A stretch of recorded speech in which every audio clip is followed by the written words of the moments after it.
성경 말씀 보겠습니다. 성경 말씀은 베드로전서 4장 12절부터 19절 말씀입니다. 베드로전서 4장 12절부터 19절 말씀입니다. 제가 갖고 있는 성경은 382쪽입니다. 사랑하는 자들아, 너희를 연단하려고 오는 불시험을 이상한 일 당하는 것 같이 이상히 여기지 말고 오히려 너희가 그리스도의 고난에 참여하는 것으로 즐거워하라. 이는 그의 영광을 나타내실 때에 너희로 즐거워하고 기뻐하게 하려 함이라. 너희가 그리스도의 이름으로 치욕을 당하면 복 있는 자로다. 영광의 영 곧 하나님의 영이 너희 위에 계심이라. 너희 중에 누구든지 살인이나 도둑질이나 악행이나 남의 일을 간섭하는 자로 고난을 받지 말려니와 만일 그리스도인으로 고난을 받으면 부끄러워하지 말고 도리어 그 이름으로 하나님께 영광을 돌리라. 하나님의 집에서 심판을 시작할 때가 되었나니 만일 우리에게 먼저 하면 하나님의 복음을 순종하지 아니하는 자들의 그 마지막은 어떠하며 또 의인이 겨우 구원을 받으면 경건하지 아니한 자와 죄인은 어디에 서리요. 그러므로 하나님의 뜻대로 고난을 받는 자들은 또한 선을 행하는 가운데 그 영혼을 이쁘신 창조주께 의탁할지어다. 아멘. 오늘 베드로전서 그 4장 1절에 보면은 그리스도께서 이미 육체의 고난을 받으셨으니 너희도 같은 마음으로 갑옷을 삼으라. 이는 육체의 고난을 받은 자는 죄를 그쳤음이니 하고 말씀을 합니다. 저는 이 말씀을 묵상하면서 베드로의 그 심정, 이 말을, 이 글을 쓸 때에 그 심정을 한번 생각해 보았습니다. 과연 어떤 심정으로 이 핍박을 당하고 있는 이 성도들에게 이 말씀을 하셨을까? 하나님 아버지의 뜻을 따르는 예수님은 사망 가운데서 허덕이는 자들을 위해서 대신 그 사망을 짊어지시고 누구든지 저를 믿는 자는 구원을 받게 하신 것입니다. 그리고 베드로는 믿는 자들에게 이제 예수님이 이와 같이 너희들의 죄를 짊어지시고 십자가에 못 박혀 죽으셨으니 너희들은 죄사함을 받았다. 그러므로 예수님과 같은 마음을 가지고 이제는 세상으로부터 다가오는 핍박을 이겨내라 하는 그런 마음이 베드로에게 넘쳤을 거예요. 그러니까 예수님이 너희들의 그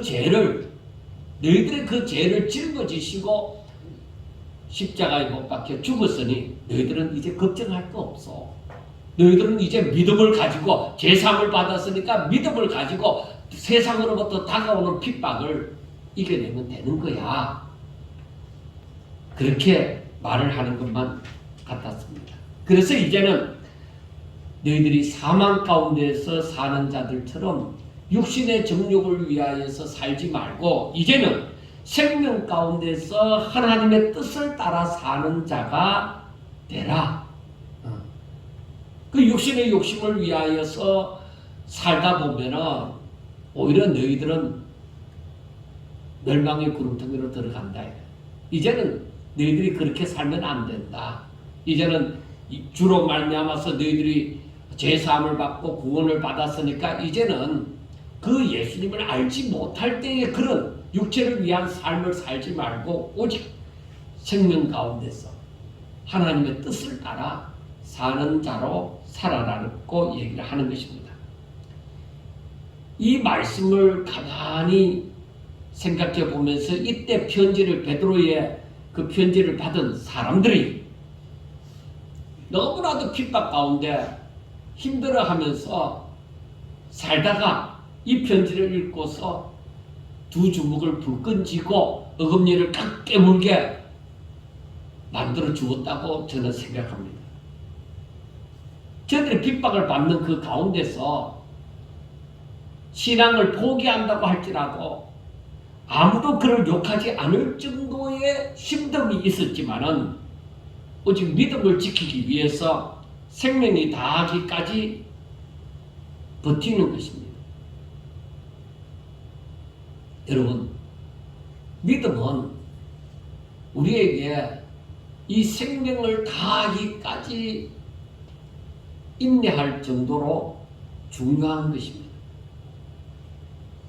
하나님께서는 우리에게 이 믿음을 주시려고 독생자를 이 땅에 보내시사 우리의 죄를 대신하여 그 죄 없으신 분이 우리의 죄 때문에 그 죄값으로 사망을 짊어지신 것입니다. 그러므로 이 믿음은 죽은 자를 살리는 능력이 있습니다. 이 믿음은 하나님을 알아가게 하고 영원한 소망을 가지게 만들어주는 것입니다. 그러므로 베드로 사도는 육신의 욕심을 따라 지내는 것은 하나님을 알지 못하던 때로 족하다. 이제부터는 어떤 고난이 있더라도 예수님처럼 하나님의 뜻을 따라 사는 자가 되라. 그렇게 얘기를 하는 거예요. 그러니까 그 핍박 가운데서 살아가던 그 성도들이 베드로 사도의 이 편지를 받고서 나 힘낼 거야. 그래, 우리 주님이 날 위해서 모든 것을 다 예비해 두셨어. 나의 죄를 사하여 주셨고, 나에게 소망을 주셨고, 나에게 영생을 주셔서, 그래서 나에게 다가오는 이 핍박을 나는 두려워하지 않을 거야. 왜? 하나님이 나를 위해서 그 독생자를 이 땅에 보내셔서 내 죄를 짊어지시고 십자가에 못 박혀 죽게 하신 일이 이게 보통 일이 아니라는 것입니다. 이건 너무나도 대단한 일이라는 것입니다. 그렇기 때문에 나는 포기할 수가 없어. 어떤 핍박이 다가온다 하더라도, 어떤 고통이 내게 다가온다고 하더라도 나는 포기할 수가 없어. 나 생명 걸고 싸울 거야. 나 이 핍박을 이겨낼 거야. 나 꼭 이 믿음을 지켜낼 거야 하는 그런 결단이 서도록 만들어주는 거야. 그러나 세상은 성도들이 육신을 따라 살지 않고 영을 따라 사는 것을 이상하게 여기고 비방을 하는 것입니다.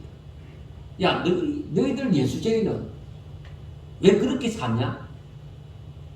일주일 동안 일하고 일요일 날 겨우 하지 못했던 일을 하든지 아니면은 쉬지 못했던 그 쉼을 가지고 놀러를 가든지 하지, 또 6일 동안 열심히 일해놓고는 또 주일날 어디도 가지도 못하고 교회 가서 예배 드린다고 예배 드리지. 예배만 드리냐? 너희들은 돈을 가지고 하나님 앞에 예물로 드린다고 하면서 그렇게 다 드리지 않느냐? 너희들은 왜 그렇게 사냐? 너희들 믿는 것도 참 이상하게 믿는다. 그렇게 얘기하면서 하나님을 알지 못하는 사람들은 하나님을 믿는 사람을 예수쟁이라고 뭐 존귀하게 여기는 것이 아니라 오히려 우습게 여기면서 자기 하고 싶은 말을 다 합니다.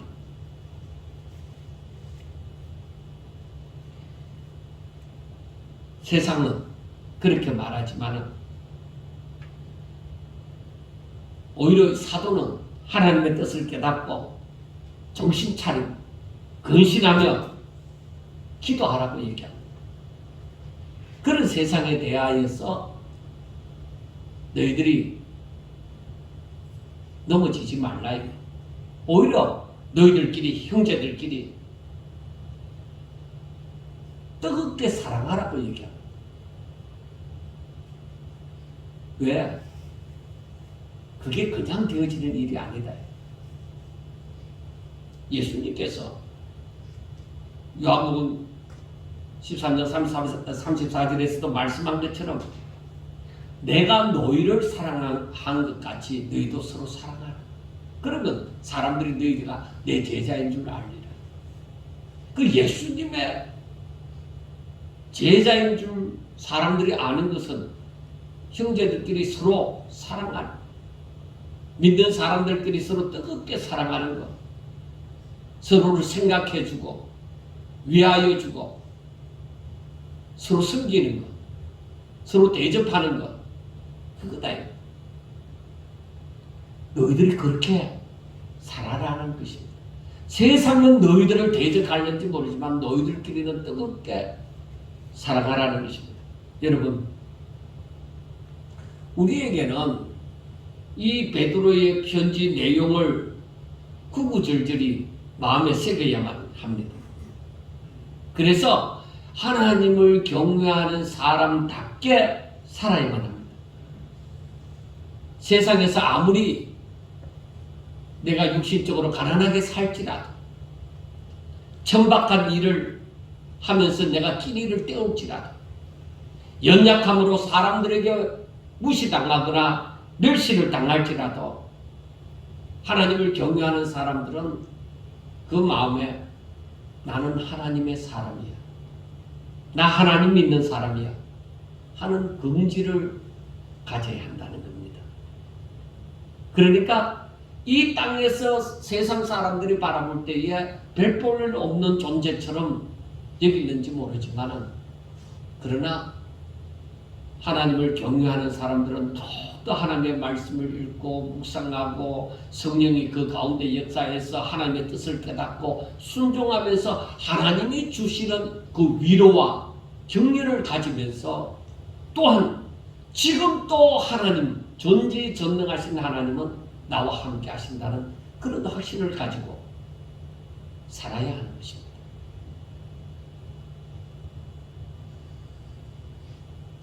세상 사람이야 뭐라고 말을 하든지, 나에게는 다른 사람들과 어떻게 보여질는지 모르지만 하나님께서 보실 때는, 그래,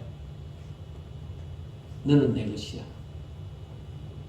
너는 나의 사람이야, 너는 내가 기뻐하는 자야, 그러한 인정을 받으면서 살아가야만 하는 것입니다. 예수님께서 어느 날 사람들이 헌금하는 헌금계 앞에 앉아서 그 헌금하시는 것을 보고 계셨습니다. 그런데 어떤 가난한 가부가 동전 두 잎을 넣는 것을 보시고 제자들을 불렀습니다. 이 가난한 가부가 다른 사람보다 많이 넣었다. 제자들도 예수님 곁에서 그걸 보았단 말이에요. 동전 두 잎도 가는 것을. 가부가 그 동전 두 잎을 넣었는데 예수님께서 제자들을 향해서 하는 말이, 이 가부가 다른 사람보다 많이 헌금했다고 얘기하는 것입니다. 다른 사람들은 풍족한 가운데서 헌금을 넣었거니와 이 가부는 그 가난한 중에서 자기가 가지고 있는 생활비 전부를 넣었느니라, 그 말씀을 합니다.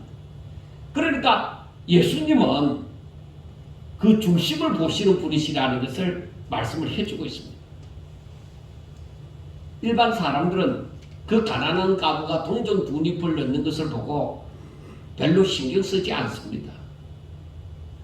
만약에 그 가난한 가부가 그 동전 두 잎이 그 사람의 생활비 전부라는 것을 알았을 때는, 저 사람이 저래 안 해도 되는데, 저 사람이 저래 안 해도 되는데 왜 자기 먹을 것 없이 생활비 전부를 넣었느냐, 오히려 그 모습을 보고 처근하게 생각하는 것입니다. 없는 사람이 꼭 그래 안 해도 다른 사람이 조금 더 하면 뭐 동전 두 입 정도야 더 많이 채울 수가 있는데 왜 그렇게 하는지 모르겠다고 사람들은 측은하게 생각합니다. 세상 사람들이, 성도들이 하나님 앞에 11조를 드리는 것은 물론이고 특별헌금이나 감사헌금이나 이런 것을 하는 것을 보고 이해를 하지 못할 때가 참 많이 있습니다. 왜? 저들이 기부하는 것보다는 훨씬 더 많기 때문입니다. 그래서 하나님을 믿는 사람들이 하는 헌금에 대해서 받아들이고자 하지 않습니다. 자기들은 그 돈을 자기를 위해서 쓰고자 하기 때문입니다. 그리고 세상 사람들은 성도들의 그 신앙적인 삶에 대해서, 신령한 일에 대해서 알려고도 하지 않고 알지도 못합니다. 그렇기 때문에 자기들 하고 싶은 대로, 자기들 생각대로, 마음대로 말을 하는 것입니다. 그러므로 우리는 세상 사람들이 어떻게 생각하느냐에 따라서 염려할 것이 아니라 오직 하나님의 뜻이 어디에 있는가를 생각하고 살아야 하는 것입니다. 그래서 먼저는 마음을 다하고 목숨을 다하고 뜻을 다하여 하나님을 사랑하고, 그 다음에는 이웃을 자신과 같이 사랑하는 것입니다.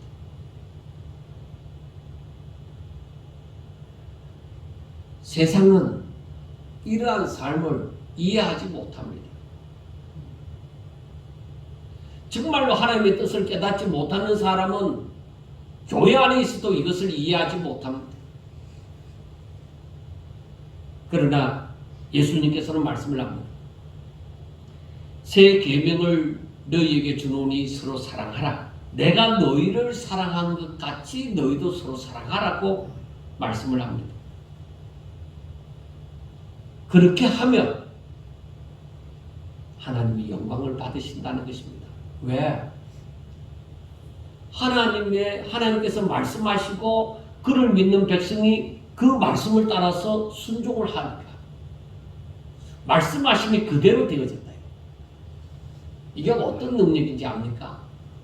창세기 1장에 하나님께서 말씀하시니 그대로 되었더라. 보시기에 좋았더라. 그 능력이에요. 하나님이 이 계명을 따라서 행하라, 지켜 행하라고 말씀을 했는데 그를 경외하는 사람들이 그대로 순종을 했다. 이거는 뭐예요? 하나님 보시기에 좋은 것이에요. 그것은 하나님께서 영광을 받으시는 것이에요. 그래서 우리가 하나님의 말씀이 내 가운데 임하여서 명령으로 다가와서 내게서 이루어졌다. 내가 순종하게 되어졌다. 거기에는 분명히 하나님의 영광의 임재가 있게 되어지고 거기에는 하나님의 능력이 있게 되는 것입니다. 사람의 능력이 아닙니다. 그런데 문제는 마지막에 가까이 올수록 세상은 하나님의 뜻을 따라 살고자 하는 사람을 싫어합니다.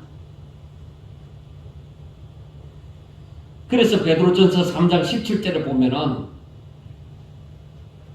선을 행함으로 고난을 받는 것이 하나님의 뜻이다. 그렇게 말을 합니다. 그리고 오늘 베드로전서 4장 12절에는 너희들에게 연단하려고 오는 불시험을 이상한 일 당하는 것 같이 여기지 말라고 얘기를 합니다. 그러므로 우리는 항상 하나님 아버지의 뜻을 위하여서 고난받으신 예수님을 생각하셔야만 하는 것입니다. 왜? 세상은 우리가 하나님의 뜻대로 사는 것을 이해를 하고 받아주고 잘한다고 박수 쳐주는 일은 없습니다. 그래서 세상은 무조건 하나님 잘 믿는 사람을 보기 싫어합니다.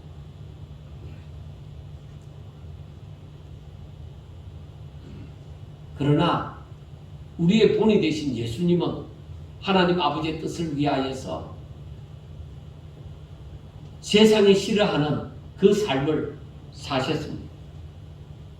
그래서 우리는 예수 그리스도의 마음을 본받아야 되는 거예요.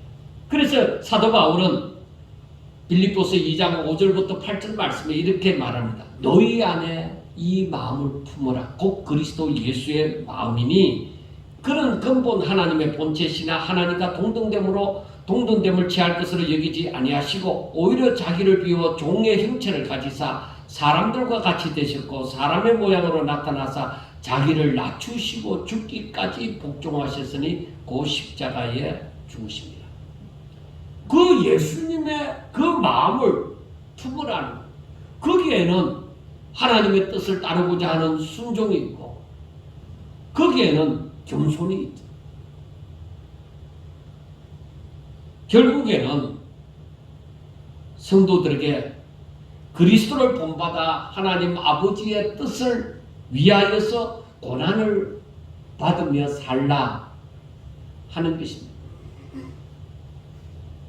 오늘날 많은 사람들에게 전하여진 복음은 너무나도 값싼 복음입니다. 예수 믿으면 천국 갑니다. 예수 믿으면 병이 낫습니다. 예수 믿으면 가난한 자가 부자 됩니다. 예수 믿으면 실패가 성공이 됩니다. 무엇을 기준으로서 사람들이 복음을 전할 때 그렇게 말을 했을까요? 세상을 기준으로.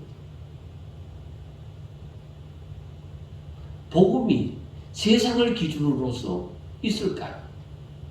아닙니다. 복음은 하나님을 기준으로 하나님 보시기에 아름다운 거예요.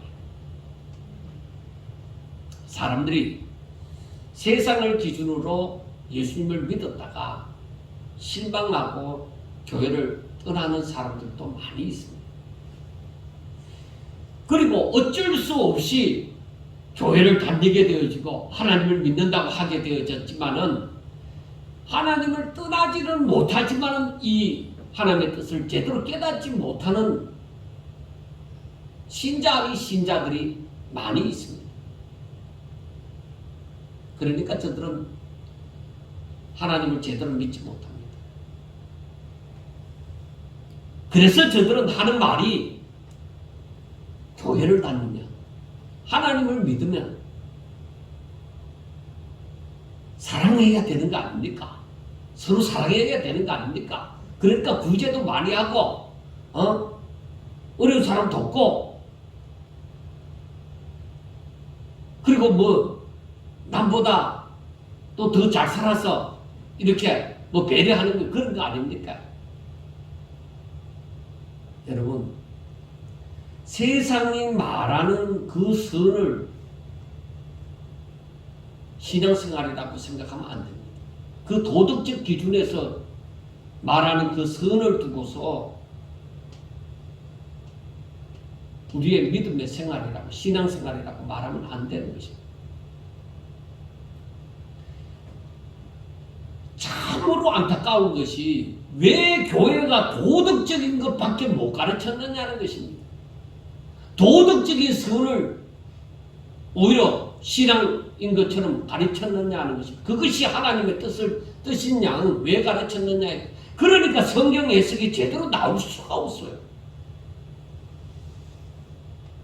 하나님은 우리들에게 도덕적인 삶을 살아라고 말하지 않습니다. 너희들이 나를 믿으면 부자 된다. 너희들이 나를 믿으면 성공한다.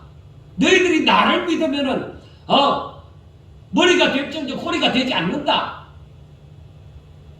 좋은 말들은 다 뽑아서 성구를 액자에 넣어서 걸어놓고 합니다. 그런데 그 의미를 제대로 깨달았으면 참 좋겠습니다. 베드로전서 3장이나 오늘 보는 4장이나 이렇게 보면은 하나님은 너희들은 세상에서 환난을 당한다. 핍박을 당한다. 고난을 당한다. 하고 말씀을 합니다. 그런데 오늘날 교회는 어떻게 하든지 세상의 마음에 들려고 행하는 거예요. 세상에 잘 보이려고 하는 거예요. 교회가 사람한테 잘 보이고 세상에 잘 보이려고 하는 거예요. 그것이 사람들을 교회 안에 모으는 방법이라고 얘기하는 거예요. 하나님께서 사람이 없어서 사람을 모으라고 하는 것입니까? 아니에요. 예수님에게 모여든 500여인의 기적을 보고 또 많은 병자를 낫게 하는 그 모든 표적과 기사를 보고서 예수님께로 다가온 사람들은 그 당시에, 오늘날 인구가 아니라 그 당시의 인구로 보면은 엄청난 무리들이 예수님을 따라다녔습니다. 예수님께서 진실로 자기가 누군지를 나타냈었을 때에 나는 하늘에서 내려온 생명의 떡이다. 그렇게 말을 했을 때에 사람들은 무슨 말 하느냐? 실컷 그 예수님이 자기들 메시아라고 생각하고 따라다녔다가 자기가 누군데? 왜 자기를 묻고 자기 피를 마셔야 산다고 얘기하느냐? 좀 뭔가 우리가 따라다닌 게 잘못 따라다닌 것 같다고 생각했는지 사람들이 다 떠나버렸습니다. 너무나도 충격적인 일입니다. 예수님은 제자들에게 얘기합니다. 너희들도 가려느냐? 그때의 베드로가 참 하나님 은혜 가운데 얘기를 했죠. 주여 영생의 말씀이 여기 계시오매 주를 따라 어디로 가오니까? 나중에 예수님을 모른다고 부인한 베드로인데 그때 그 순간에는 정말 하나님의 은혜 가운데 진실된 고백을 한 거예요. 바요나 시모나, 내가 복이 있다. 여러분, 하나님의 은혜 가운데서 하나님을 누구신지 똑바로 아는 것, 예수님이 누구신지 똑바로 아는 것, 그게 복이에요. 부자 되는 게 복이 아니라 하나님이 누군지 똑바로 아는 것, 예수님이 누군지 똑바로 아는 게 이게 복이라는 거예요. 아무나 그렇게 알 수 있는 게 아니고 아무나 그렇게 고백할 수 있는 게 아니라는 거예요.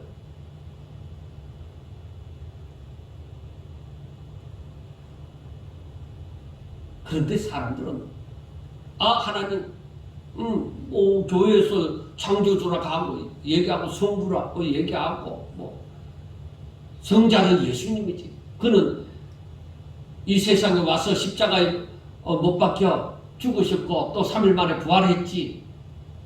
그리고 성령에 대해서도 얘기를 합니다. 그리고 사람들은 쉽사리 성령에 대해서 얘기하면 무조건 박수치고 방언하고 하는 그것만 쉽게 생각합니다. 그런데 아닙니다. 세상은 하나님을 알지도 못합니다.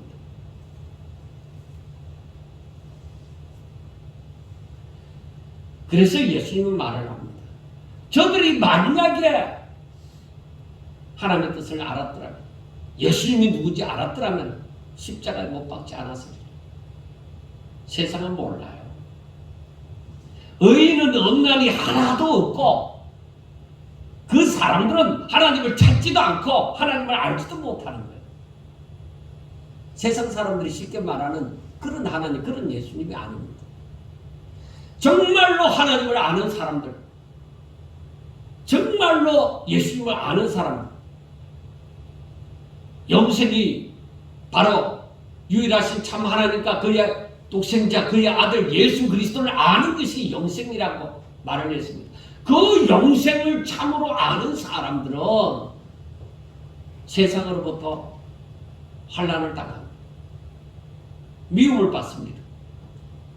그래서 성경은 아예 애초에 창세기 3장 15절에서 말씀하기를 내가 너로 여자와 원수가 되게 하고 내 후손도 여자의 후손과 원수가 되게 하리니 여자의 후손은 너의 머리를 상하게 할 것이요 너는 그의 발꿈치를 상하게 할 것이다.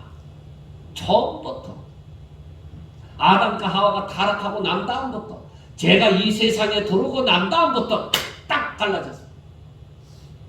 우리는 그걸 알아야 돼요. 하나가 될 수가 없어요. 세상과 교회가 하나가 되겠다고요? 왜? 왜 그렇게 해야 됩니까? 교회가 세상 속에 들어간다고 하니까 세상과 같이 되는 거, 하나가 되는 거, 서로 협력하는 거, 그게 하나님의 뜻이라고 생각합니까? 아니에요.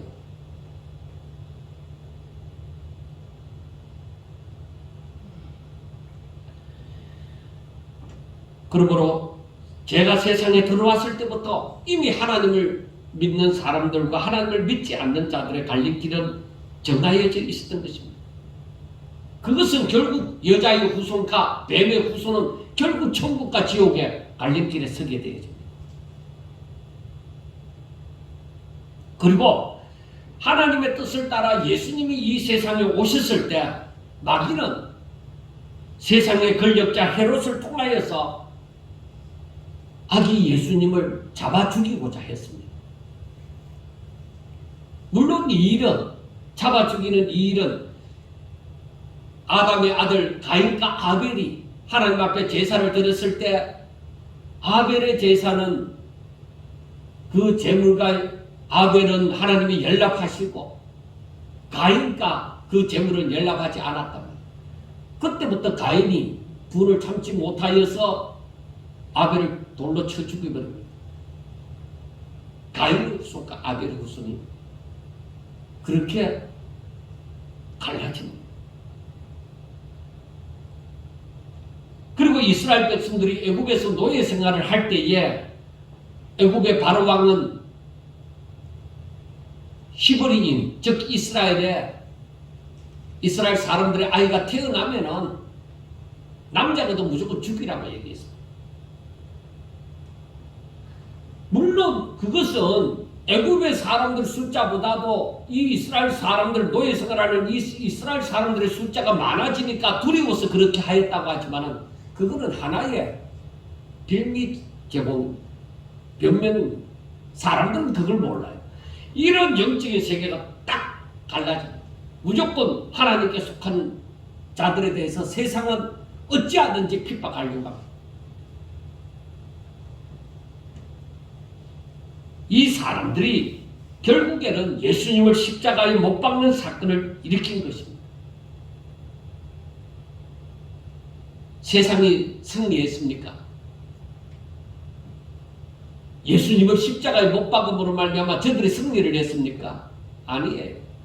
예수님은 저들이 십자가에 못 박았으나 예수님은 하나님의 능력 가운데서 다시 살아나셨습니다. 부활하셨습니다.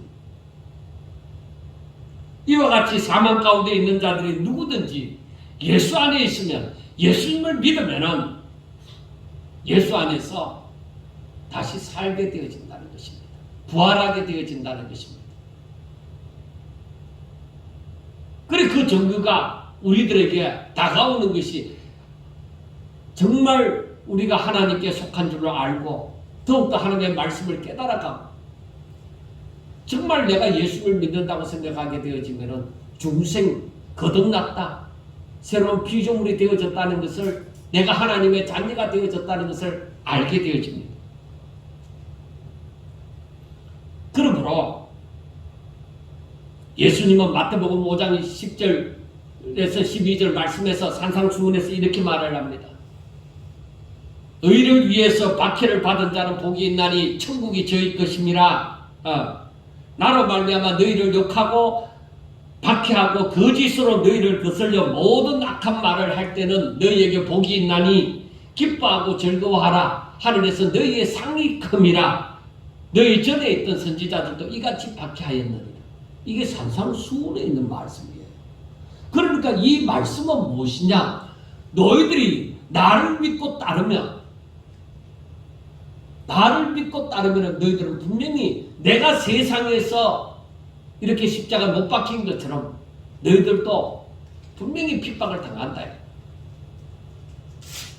그러나 예수님은 말을 합니다. 너희가 세상에서 환난을 당하라, 담대하라. 내가 이겨 승리한다는 것입니다. 세상은 하나님께 속한 자들을 박해합니다.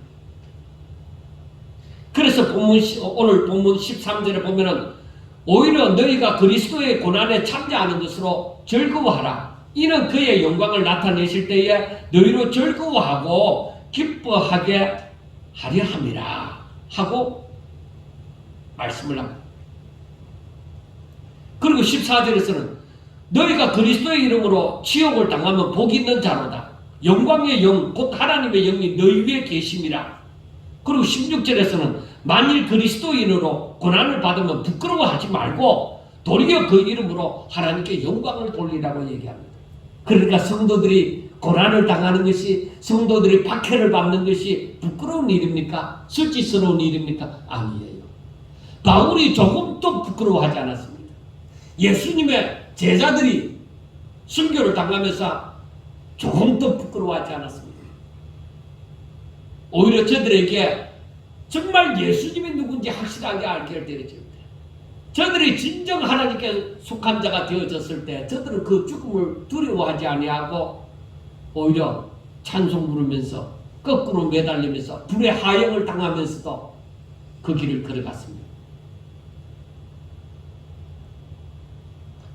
제가 한동안에 예수님을 믿고 나서 신학교를 다니면서 우리나라 초기에 그러니까 복음이 들어와서 일제시대 때에 그 일본 사람들에게 이렇게 굉장히 핍박을 당할 때, 고문 당할 때, 예수 믿는 사람들, 목사님들이 고문을 당할 때 그때의 상황을 가만히 생각해 보면서 내가 만약에 저 상황에 있으면은 나 좀 살려주라. 내 예수 안 믿을게. 안 믿으면 되잖아. 날 좀 살려줘라. 날 내보내주라. 그렇게 말을 할까? 아니면은 정말 그 육신의 고통은 누구에게나 다가오는 것입니다. 그걸 참으면서 나 부인하지 않으리라. 내가 이 믿음을 놓지 않으리라 하고 내가 그 길을 걸어갈 수 있을 것인가 하는 것을 아마 수백 번은 그렇게 생각했을 거예요. 수천 번은 안 돼도 수백 번은 될 거예요. 내가 그렇게 살아갈 수 있을까? 근데 여러분, 고춧물을 주전자에 담아갖고 그 코에 붓는다든지 손톱 밑에 바늘을 찌른다든지 물속에 처박아 있는다든지 그 고통은 이루 말할 수 없는, 참을 수 있는 고문을 하는 것이 아니라 참을 수 없는 고문을 하는 거죠. 왜? 항복하도록 만들기 위해서. 우리가 잘 아는 예화 가운데 얼음 구덩이 속에 다 빠져놓고 예수 안 믿으면, 안 믿는다고 하는 사람은 다 살려주겠다고 나오라고 합니다. 근데 마지막까지 그 얼음 구덩이 속에서 찬송을 부르는 사람이 있었죠. 나온 사람들도 있었지만, 그러나 그 인민군이 자기도 예수 믿는 사람인지라 너희들은 전부 가짜예요.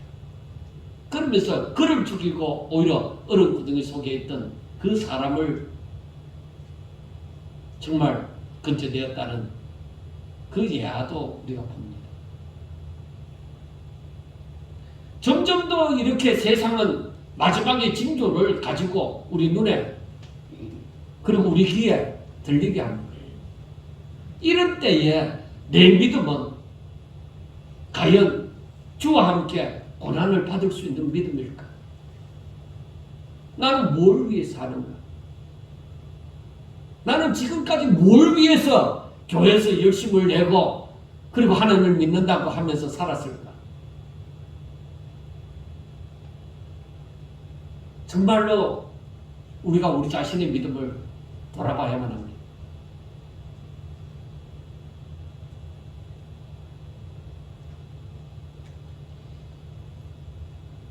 우리가 오늘 베드로 사도가 말을 하는 것처럼 내가 그리스도의 고난에 주의 이름으로 고난을 받을 때 내가 정말로 즐거워할 수 있을까? 내가 하나님의 사람으로 이제 인정을 받는 것이구나.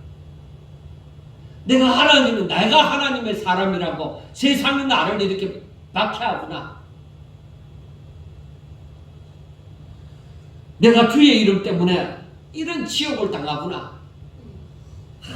나는 복이 있는 자야. 그렇게 생각할 수가 있다.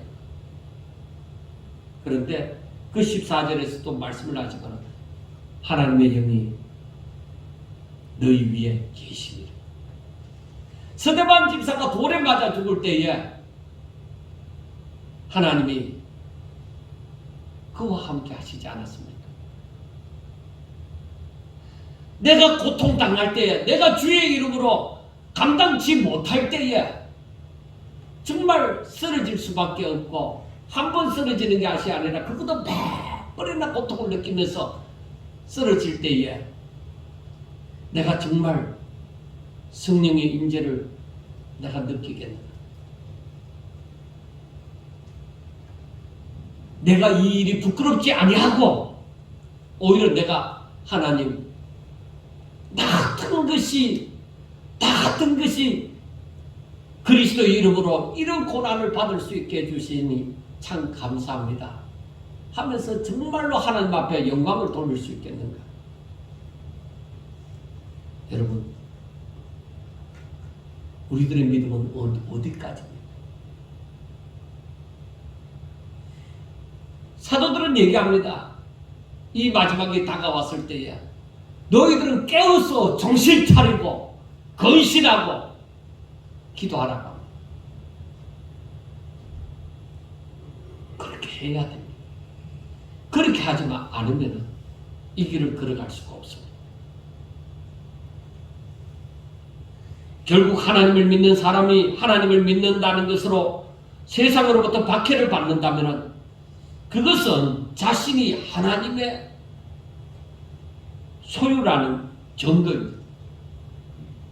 내가 하나님의 전지의 전능하신 하나님의 것이 되어졌다는 것, 내가 심판자이신 주의 것이 되어졌다는 것, 그것으로 기뻐하지 않겠습니까?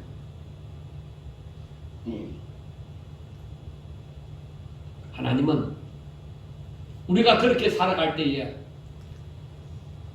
마지막 세상 끝날 우리들에게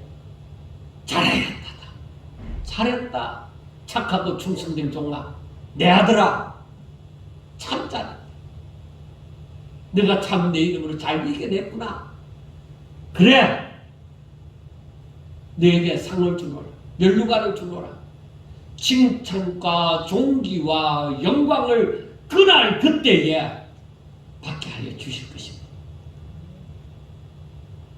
소망이 없는 거 아닙니다. 하나님은 약속하셨습니다. 우리 주님 다시 나타나실 때 너희들에게 칭찬과 영광과 존귀를 주시리라. 믿으십니까? 여러분, 하나님의 말씀을 읽으면서 이 주의 은혜가 임하여서 정말 그날을 바라보면서 아멘, 하나님 그때 그 순간이 내게 임하게 해달라, 그렇게 하셔야 합니다. 그러므로 우리의 믿음이 온전하다면 우리는 얼마든지 감당할 수 있으며, 그것도 소망을 가지고 참을 수가 있게 되어지고, 얼마든지 하나님께로부터 오는 힘으로 감당할 수가 있는 것입니다. 내가 감당할 수 있을까 하고 생각했을 때에 결론을 얻을 수가 없었습니다. 너무나도 두려웠습니다. 나 조금만 아픈 것도 정말 너무 고통스러워서 감당할 수가 없는데, 그렇게 날 죽으라고, 날 보고 항복하라고 완전히 죽이는 것도 아니고 그렇게 고문을 하고 또 고문을 하면 내가 감당할 수 없는데 어떻게 하라, 어떻게 해야 되나. 그랬을 때 제가 성경을 읽고 하나님 앞에서 깨달은 것이 그겁니다. 내가 너와 함께한다. 너가 감당하는 것이 아니라 내가 감당한다. 독수리가 새끼를 떨어뜨리고 나서 어미가 다시 땅에 떨어지기 전에 싹 날개 받아갖고 올라간다. 새끼가 감당할 수 있느냐? 어미는 감당하지 못한다는 거라 합니다. 훈련. 내가 너에게 감당하지 못할 시험을 허락하지도 않고 너가 망하여서 사탄에게 속하는 것 하나님께서 가만히 두지도 않고 내가 너와 함께합니다. 놀라지도 마라. 두려워하지도 말라. 강하고 담대해라. 내가 너와 함께합니다.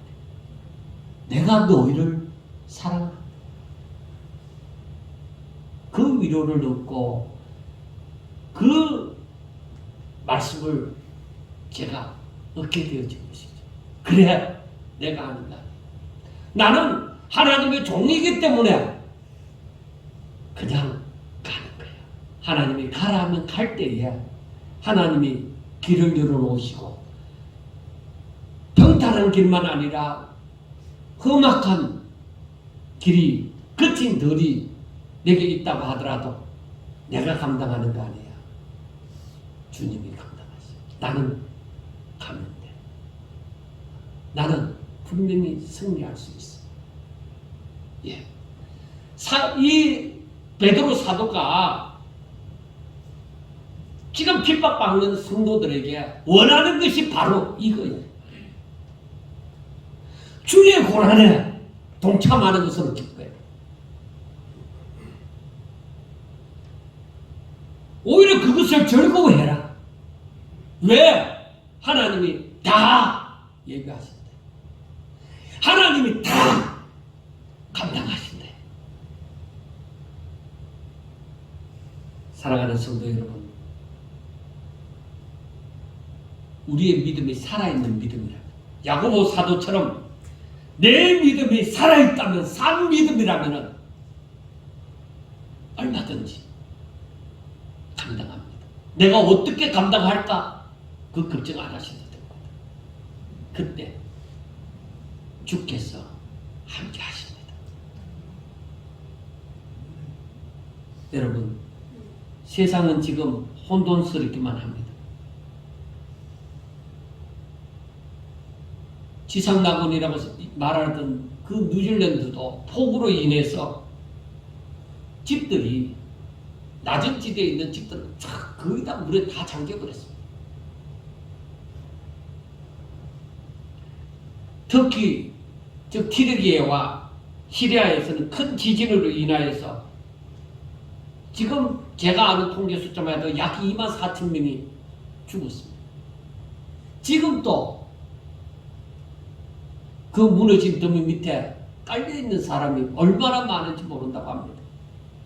과연 얼마나 더 버틸지, 생존자가 나올지 의문입니다.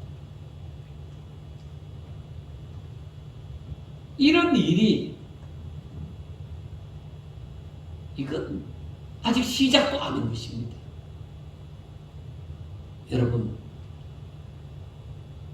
코로나가, 이 전염병이 삽시간에 온 세상을 놀라게 했습니다. 온 세상에 영향을 미쳤습니다. 과거에는 지역적으로 부분적으로만 이래 전염병이든 지진이든 일어났습니다. 그런데 이제는 세상에서 땅 위에 살고 있는 모든 사람이 확실하게 아는 말세에 재난의 시작이 올 것입니다. 제가 이렇게 말을 하는 것이 아니라 성경이 그렇게 말을 하고 있습니다. 저는 확실하게 오리라고 봅니다. 전쟁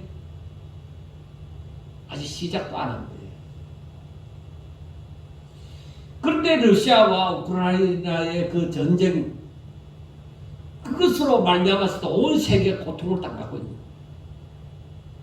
그런데 이 전쟁이 더 커지면 여러분의 소망은 어디에 둘 것입니까? 이 지진이 이번에도 중국이 4점 얼마인가 또 어제 또 일어났습니다. 일본은 불안해서 견딜 수가 없을 정도. 왜? 튀르키예가 옛날 동일본 대지진하고 그때보다도 지금 더 크게 일어났으니까 앞으로 이 일본에 일어날 지진, 그 일본 사람들이 감당이 안 돼. 마지막 때의 재난의 시작, 이 징조는 어느 지역적인 일이 아니라 온 세상이 아는 경고장이 될 것입니다. 제가 여러분들을 괜히 불안해하고 두려워하게 하는 거 아닙니다. 여러분,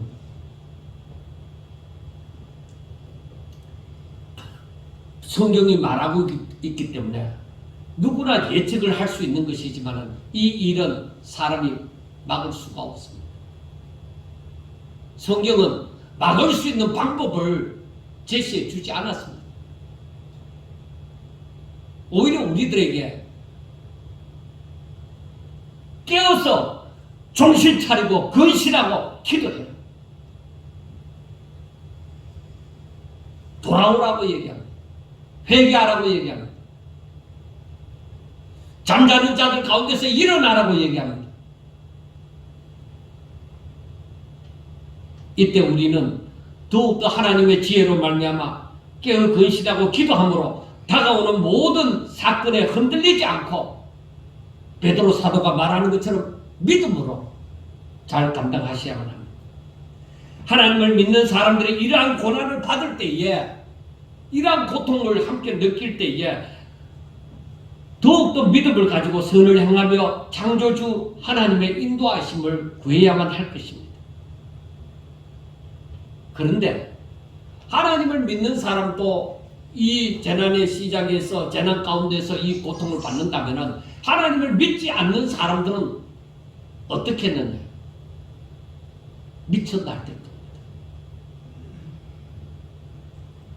저와 여러분은 하나님을 믿으니까 마지막에 일어나는 이 징조를 생각하면서, 베드로가 고난을 당하고 있는 성도들에게 하신 말씀을 생각하면서 더욱더 하나님 사람답게 그리스도의 고난에 참여하는 것으로 낙심하는 것보다 오히려 감사하고, 내가 예수 이름 때문에 세상으로부터 어려움을 당하게 되어지고 불이익을 당하게 되어지고 고통을 당하게 되어진다면 여러분 두려워하지 마세요. 하나님께서 내가 너를 택했다.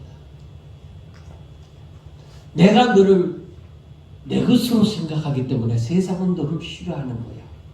그래서 예수님이 말씀하셨습니다. 세상이, 스승이 나를 이렇게 한다고 하면은 너희들에게는 어떻게 했느냐? 여러분, 우리 주님은 대책 없이 우리를 세상에 버려두지 않았습니다.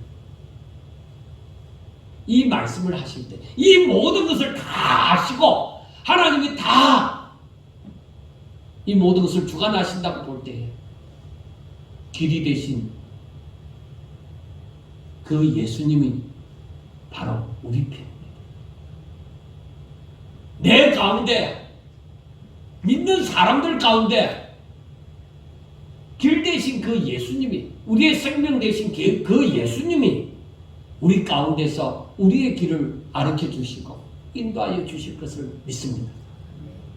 우리가 꼭 믿음으로 마음 단단히 믿고 이 남은 삶을 우리 살아있을 때에 예수님이 재림하실는지 어떻게 할는지 모르지만 재난의 시작을 바라볼 때에 분명히 어려움이, 살아가는데 많은 어려움이 있을 줄 압니다.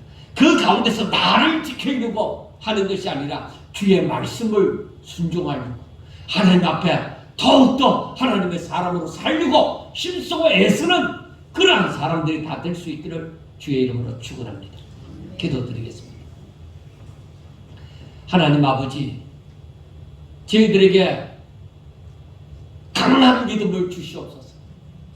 연약한 자로 쭈그리며 사는 것이 아니라 오히려 하나님의 말씀대로 모든 것이 되어지는구나 하는 것을 깨닫고 더욱더 하나님의 말씀을 부여잡고 그 말씀을 의지해서 큰 믿음을 가지고 소망을 잃지 아니하고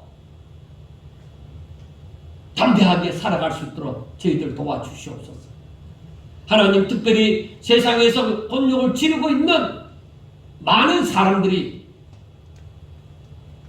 오직 하나님을 다시금 바라보게 하여 주시고 주께로 돌아올 자들이 돌아오게 하여 주시고 하나님 앞에 영광 돌려야 될 자들이 하나님 앞에 영광 돌리게 하여 주시옵소서.